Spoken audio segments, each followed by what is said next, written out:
পশ্চিমবঙ্গ গণতান্ত্রিক লেখক শিল্পী সংঘের দাসপুর ২ শাখার কবিতা পাঠ আলোচনা সভা চাইপাটে। দর্শক, আপনারা দেখছেন STSP নিউজ বাংলা, সবার খবর সবার। কবিতা পাঠ, নৃত্য, সঙ্গীত অধ্যাপক অভিজিৎ চক্রবর্তীর সুচারু সাহিত্য সংস্কৃতি নিয়ে আলোচনা। এই অনুষ্ঠান জমজমাট হয়ে ওঠে। সূত্রের খবর, বিশিষ্ট কবি ও সম্পাদক রামচন্দ্র মাইতি তার প্রাসঙ্গিক বক্তব্যে সুস্থ সংস্কৃতির বিকাশে প্রগতিশীল ভাবনাকে লেখকদের তাদের সাহিত্যে তুলে ধরার আবেদন রাখেন। চাইপাট থেকে রিপোর্টে আর পাত্রের সঙ্গে আমি শ্যামাপদ প্রামাণিক, STSP নিউজ বাংলা, সবার খবর সবার আগে।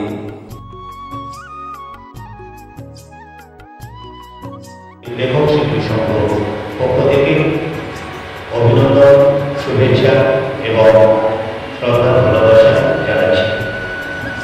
আমরা বক্তব্য দীর্ঘায়িত করবো না, বেশি আমরা বক্তব্য বলবো না, কারণ আমাদের কবিতা পাঠ এবং মূল যে আমাদের বিষয়ের আলোচনা, সেই সঙ্গে যে সমস্ত এখানে ছোট্ট ছোট্ট প্রতিকাছারা এসেছেন, তাদের কাছ থেকে আমরা যেমন আবৃত্তি শুনে নেব, সঙ্গীত, কবিতা পাঠ, বিশেষ করে আবার একটি কাব্যগ্রন্থ এখানে প্রকাশিত হবে, সেই জন্য সংক্ষিপ্ত আমি একটি কথা বলতে চাই।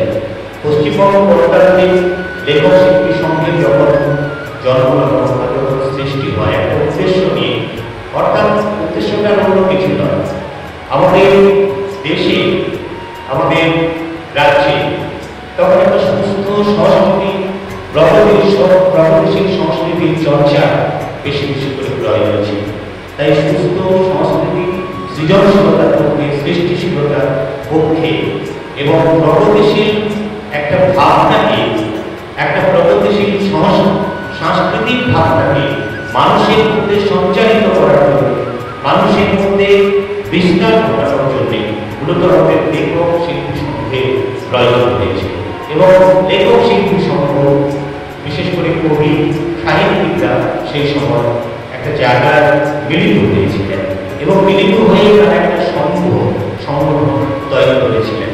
যেমনটি 40-এর দশকে যেমন আমাদের ভারতের অন্যান্য সংগঠন হয়েছে, কিন্তু তিনি সেই দশকের প্রথম থেকে বা 40-এর দশকের ঠিক শুরুর মুহূর্তে এই সময় পশ্চিমবঙ্গ সহ আরও অন্যান্য জায়গা থেকে কিছু বুদ্ধিজীবীরা মিলিত হয়ে কলকাতাতে আমাদের লেখক শিল্পী সংঘের একটা জন্ম হয়েছিল। পরবর্তীকালে তার অনেক ভাগ প্রতিষ্ঠানের মধ্য দিয়ে এই সংগঠন এগিয়েছে এবং এই সংগঠন এখন শুধু আমাদের যে রাজ্যের সীমাবদ্ধ আছে তাই নয়, এর প্রতিষ্ঠা আস্তে আস্তে ঘটছে। কিন্তু আমরা যেটা চাচ্ছি যে সৃষ্টিশীলতার সঙ্গে, সৃজনশীলতার সঙ্গে আমরা কি ধরনের সৃষ্টি করব, কি ধরনের আমরা সৃজন করব, কি ধরনের আমরা পরিবেশন করব, এইটা আমাদের ভাবতে হবে।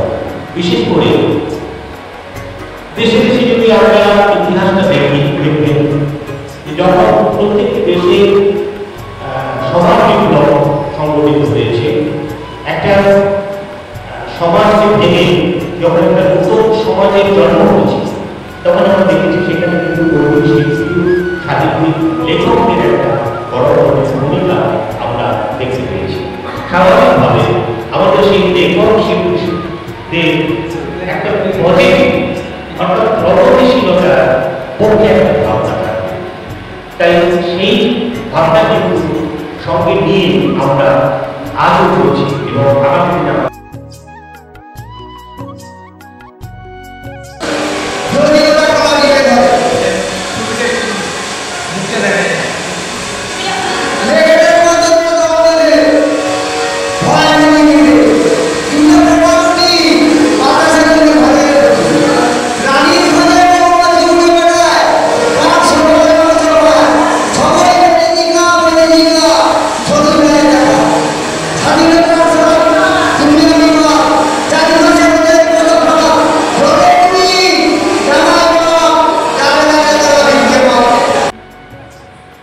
সেনগুপ্ত, নারায়ণ দেব, এইসব কবি প্রায় 800 বছর ধরে আমাদের বাংলা সাহিত্য এইভাবে হেঁটেছে।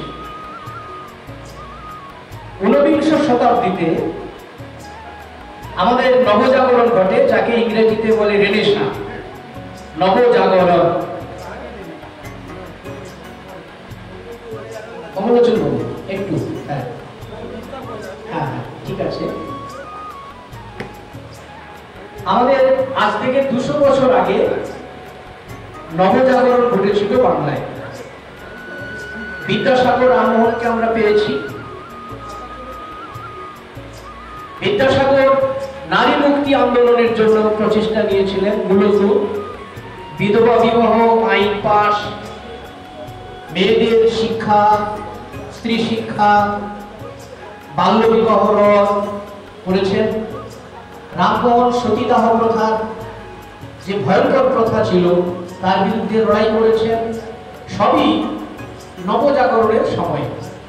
ঠিক নবজাগরণের সময়ে আবির্ভূত হয়েছিলেন মাইকেল মধুসূদন দত্ত। 1824, এটা চলছে 2024